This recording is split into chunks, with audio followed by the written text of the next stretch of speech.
Assalamualaikum warahmatullahi wabarakatuh.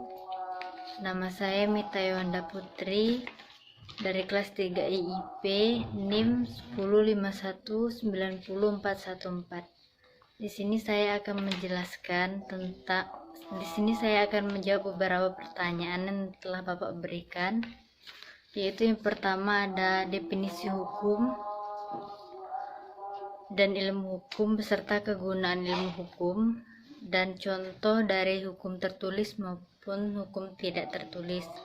Yang kedua yaitu tentang ilmu pendukung dalam mempelajari ilmu hukum.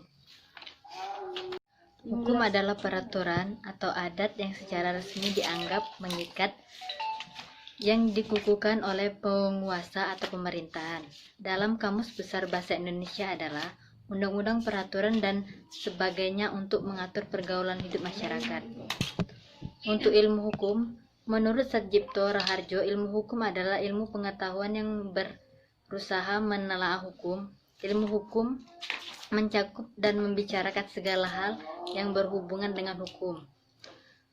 Adapun kegunaan ilmu hukum adalah untuk dapat memahami bagian-bagian atau jenis-jenis ilmu hukum lainnya. Yang kedua yaitu ilmu pendukung dalam mempelajari ilmu hukum, yaitu ada 6.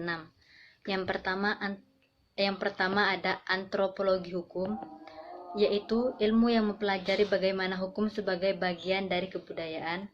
Yang kedua ada psikologi hukum, yaitu hukum sebagai perwujudan perkembangan jiwa manusia. Yang ketiga ada sejarah hukum, yaitu yang mempelajari perkembangan dan asal-usul sistem hukum. Yang ketiga ada perbandingan hukum, yaitu metode studi hukum antara negara satu dengan negara yang lainnya. Yang kelima ada filsafat hukum, yaitu pertanyaan mendasar dari hukum. Dan yang terakhir yaitu politik hukum.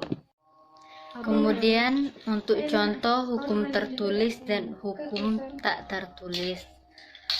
Untuk hukum tertulis itu seperti hukum pidana, seperti yang ada di undang-undang. Jika dalam undang-undang hukum pidana seperti contohnya mencuri, seorang pencuri akan dihukum dengan hukum yang setimpal dengan yang dia lakukan, seperti dimasukkan ke penjara karena telah melakukan pencurian. Sedangkan